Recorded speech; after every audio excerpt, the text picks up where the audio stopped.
2 ராஜாக்கள் 6ஆம் அதிகாரத்தில் இன்னொரு பயங்கரமான சம்பவத்தை நாம் அதில் பார்க்க முடிகிறது. முதல் ஒரு சில சம்பவங்களை பார்த்தால், ஒரு மனுஷன் கோடாரி எடுத்து மரங்களை வெட்டுகிறார். இது ஸ்தோத்திரம், நதியின் அருகாமையில் நிற்கிற மரங்கள். அந்த கோடாரியை அவர் ஓங்கி வெட்டும்போது கோடாரி உருவி, கம்பிலிருந்து உருவி நதியில் விழுந்து விட்டது. இரும்பு ஒருபோதும் தண்ணீரில் மிதக்காது. ஆனால் கர்த்தருடைய வார்த்தை சொல்லுது, இயேசுவை விசுவாசித்தா ஆழத்தில் கிடக்கிற உங்களுடைய நன்மைகள், உங்களுடைய ஆசீர்வாதங்கள், உங்களுடைய பலன் சத்துரியதை மூழ்கடித்தது போல இருக்கா, தேவனாலே எழுப்பி தந்து தேவ வல்லமை காண்பிக்க முடியும். ஹல்லேலூயா. அவர் சர்வ வல்லமையுள்ள தெய்வம்.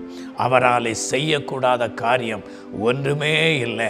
ஐயோ, இந்த ஆசீர்வாதங்களை எப்படி பார்க்கிறது, இந்த நன்மைகளை எப்படி பார்க்க முடியும், ஐயோ இழந்ததை எப்படி நாம் பெற்றுக்கொள்ள முடியும் என்று சொல்லி ஏங்கி நிற்கிறீர்களா? இழந்ததை மறுபடியும் தந்து உங்களை கனப்படுத்த, உங்களை ஆசீர்வதிக்க தேவன் வல்லமையுள்ளவராக இருக்கிறார். இந்த இயேசுவை விசுவாசிப்பீர்களா? இந்த இயேசுவை நம்பீர்களா? ஆகியனால தான் கர்த்தருடைய வார்த்தை சொல்லுது, உலகத்தில் இருக்கிறவனை காட்டிலும் உங்களுக்குள் இருக்கிறவர் அவர் பெரியவர். இந்த வார்த்தையை கேட்கிற தேவ பிள்ளையே, உனக்குள் இருக்கிற இயேசு பெரியவர். உங்களை நேசிக்கிறார். ஒருவேளை இயேசு அறியாமல் நீங்கள் இருக்கிறீங்களா? உங்களை நேசிக்கிறார். நீங்கள் இருதயத்தை கொடுத்து பாருங்க, இயேசுக்கு உள்ளத்தில் இடம் கொடுத்து பாருங்க.